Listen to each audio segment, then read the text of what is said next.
बिस्मिल्लाहिर्रहमानिर्रहीम अस्सलाम वालेकुम वरहमतुल्लाहि वबरकातुहू।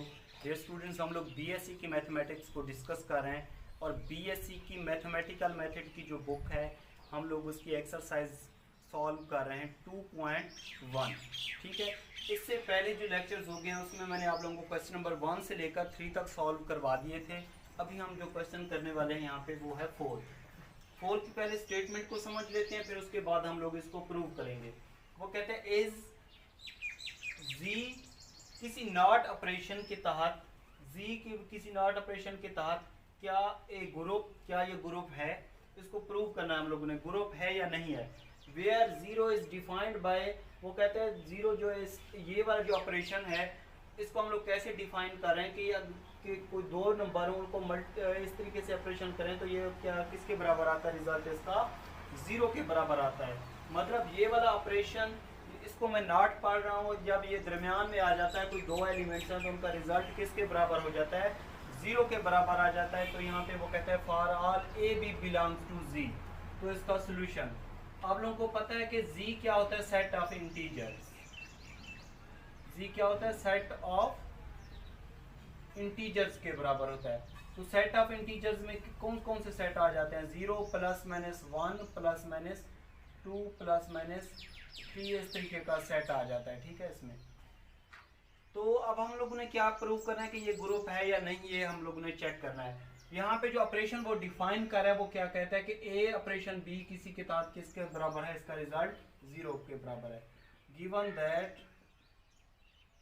यहाँ पे उसने दे दिया ए किसी ऑपरेशन के तहत बी इज इक्वल टू किसके बराबर है, 0 के। अगर ये के 0 के बराबर है तो बी ए भी किसके बराबर होगा, वो भी 0 के बराबर होगा। ठीक है, तो हम लोगों ने इस पे प्रॉपर्टी डिस्कस करके इसको प्रूव करना है। सबसे पहली प्रॉपर्टी है हमारे पास क्लोजर लॉ। कौन सी प्रॉपर्टी होती है, क्लोजर लॉ। क्लोजर लॉ के लिए हमें कितने एलिमेंट्स की जरूरत होती है, 2 एलिमेंट्स की जरूरत होती है। तो हम लोग क्या करते हैं कि इसमें से पॉजिटिव कोई भी आप लोग ले लो, 1 2 बिलोंग्स कर है किसको, जी को। हम कहते हैं कि ये बिलोंग्स करें जी को। तो अगर हम लोग इनको मल्टीप्लाई करें, जिस तरह ये हम पे क्या a not b, a not b लें तो इसका रिजल्ट क्या आएगा, 0। अब 0 देखें जेड में है तो हम कहेंगे 0 belongs to ji.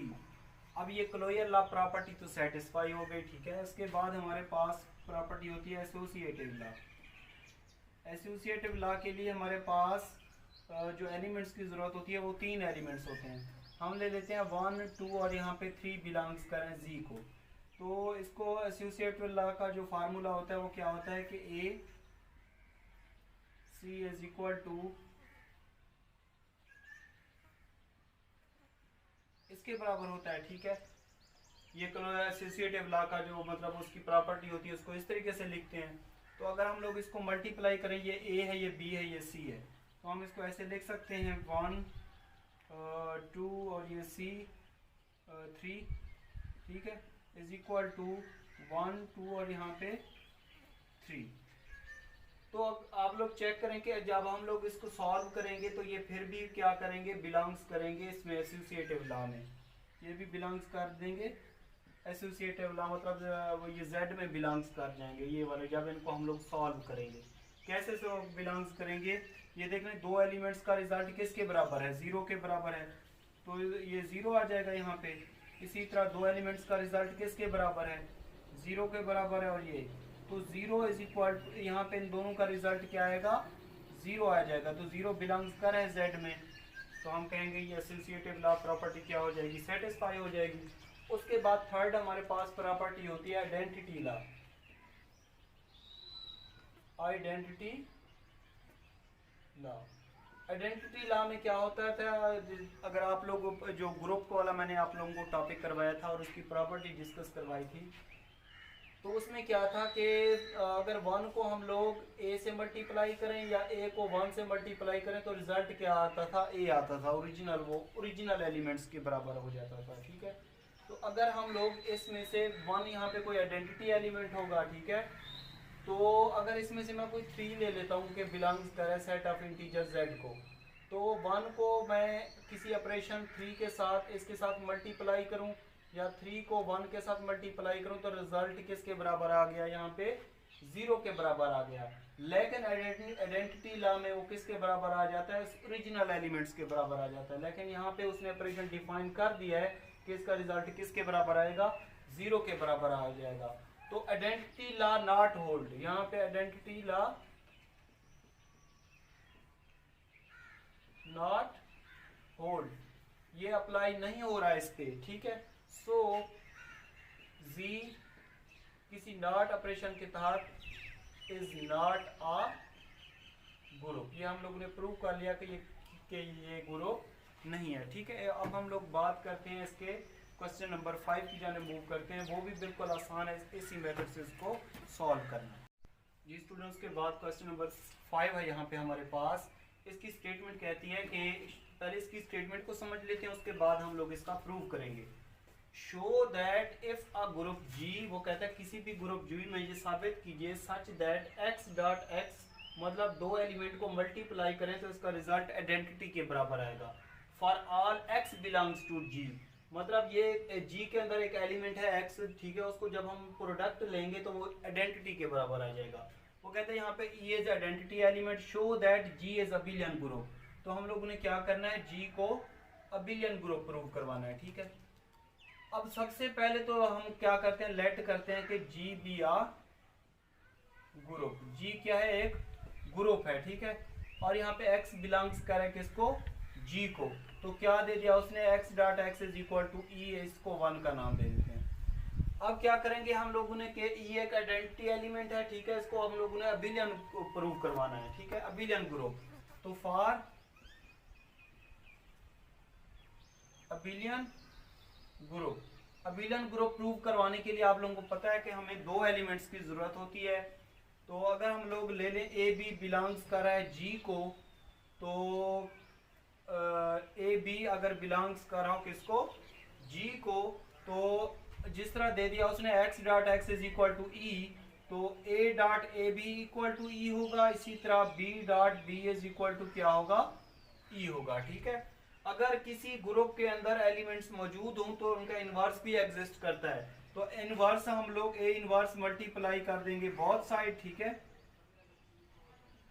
A inverse e के बराबर हो जाएगा। ए इनवर्स ए किसके बराबर होता है, आइडेंटिटी के बराबर, और ये ए इनवर्स के बराबर हो जाएगा क्योंकि मल्टीप्लाइकेशन में ई किसके बराबर होता है, 1 के बराबर होता है। तो 1 को ए से मल्टीप्लाई करो तो ए इज इक्वल टू हो जाएगा ए इनवर्स। इसी तरह इसमें भी इनवर्स एग्जिस्ट करेगा, तो b inverse b is equal to, ये b is equal to b inverse e के बराबर। तो बी इनवर्स बी आइडेंटिटी के बराबर, e b is equal to b inverse. E किसके बराबर होता है मल्टीप्लाइकेशन में, 1 के बराबर। तो 1 को b से मल्टीप्लाई करो तो b इज इक्वल टू क्या हो जाएगा, b inverse, a is equal to a inverse. इसको हम लोग a का नाम दे देते हैं, इसको हम लोग b का नाम दे देते हैं, ठीक है। अब हम लोगों ने करना क्या है कि इसको अबिलियन ग्रुप प्रूव करवाना है। तो अबिलियन ग्रुप के लिए आप लोगों को पता है कि A B is equal to किसके होता है, b के होता है। b हम लोगों ने ये शो करना है, we show a B is equal to b a, ठीक है। तो अबिलियन के लिए हम लोग क्या करेंगे, अगर ए बी बिलोंग्स कर रहे हैं किसी ग्रुप जी में तो बी ए भी बिलोंग्स करेगा किसी ग्रुप जी में, ठीक है। अब देखिए यहाँ पे जब ए अपने आप का इन्वर्स है तो बी भी अपने आप का इन्वर्स है, तो ये भी क्या होगा, अपने आप का इन्वर्स होगा। मतलब ये कि A B is equal to हो जाएगा ए बी का इन्वर्स। जिस तरह ये देखें ए अपना इन्वर्स है, मतलब अपने आप का इन्वर्स है, तो बी भी अपने आप का इन्वर्स है, तो ये ए बी भी अपने आप का इन्वर्स होगा। तो ये फार्मूला आप लोग पढ़ चुके हैं कि A B inverse is equal to होता है बी इन्वर्स और ए इन्वर्स। ये प्रॉपर ये फार्मूला आप लोग पढ़ चुके हैं, मैं पहले आप लोगों को इसका प्रूफ भी करवा चुका हूँ। तो A B is equal to हो जाएगा यहाँ पे बी इन्वर्स ए का इन्वर्स। तो by equation a and b, by equation a and b, तो A B is equal to है यहाँ पे बी इनवर्स किसके बराबर है, बी के, और ए इनवर्स किसके बराबर है, ए के। तो A B is equal to आ गया यहाँ पे b a. So G is abelian group, ये फिर क्या होगा, जी अबिलियन ग्रुप होगा क्योंकि यहाँ पे a B is equal to आ गया यहाँ पे BA के बराबर, ठीक है। तो इसको हम लोगों ने क्या किया, अबिलियन ग्रुप प्रूव कर लिया। स्टूडेंट्स के बाद हमारे पास है क्वेश्चन नंबर 6। बिल्कुल ही आसान क्वेश्चन है, इस तरह का मैं आप लोगों को पहले करवा चुका हूँ, ठीक है। इसकी मैं सिर्फ जस्ट स्टेटमेंट आप लोगों को समझा देता हूँ। क्वेश्चन मैंने पहले सॉल्व करवा दिया था एग्जाम्पल में। इसमें कहता है कि if a group G has 3 elements, एक ग्रुप G है उसके अंदर 3 एलिमेंट्स हैं, show that it is abelian. इसको हम लोगों ने क्या प्रूव करना है, अबिलियन प्रूव करना है। तो इसके प्रूफ के लिए आप लोगों ने लेट कर लेना है कि let G be a group has 3 elements. इसको उसके अंदर एलिमेंट्स कितने हैं, 3 है। तो हम लोग लिख देंगे कि इसके अंदर जो एलिमेंट्स हैं वो क्या है, 1 ओमेगा ओमेगा का स्क्वायर। अब हम लोगों ने क्या करना है कि इसको हम लोगों ने प्रूव करना है abelian with respect to multiplication. We show that G with respect to multiplication is abelian group, ठीक है। तो ये मैं आप लोगों को पहले ही सॉल्व करवा चुका हूँ एग्जाम्पल में, ऑलरेडी सॉल्व करवा चुका हूँ, ठीक है। अगर आप लोगों ने मेरा ये वाला क्वेश्चन नहीं देखा, इसी को मैंने, ये एग्जाम्पल थी, इसके अंदर हम लोगों ने 3 एलिमेंट्स, वो ये होता है cube roots of unity. Cube roots of unity इसके अंदर दिए, मतलब 3 एलिमेंट्स दिए हैं, ठीक है।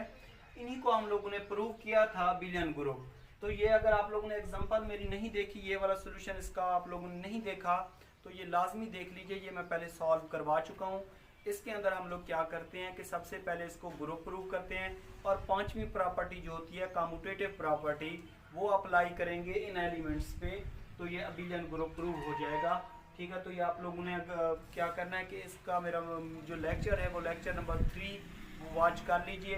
ये मैं पहले सॉल्व करवा चुका हूँ, आप लोगों को इंशाल्लाह ताला समझ आ जाएगा।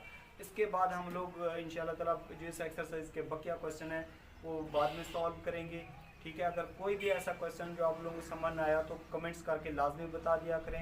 अल्लाह हाफिज़।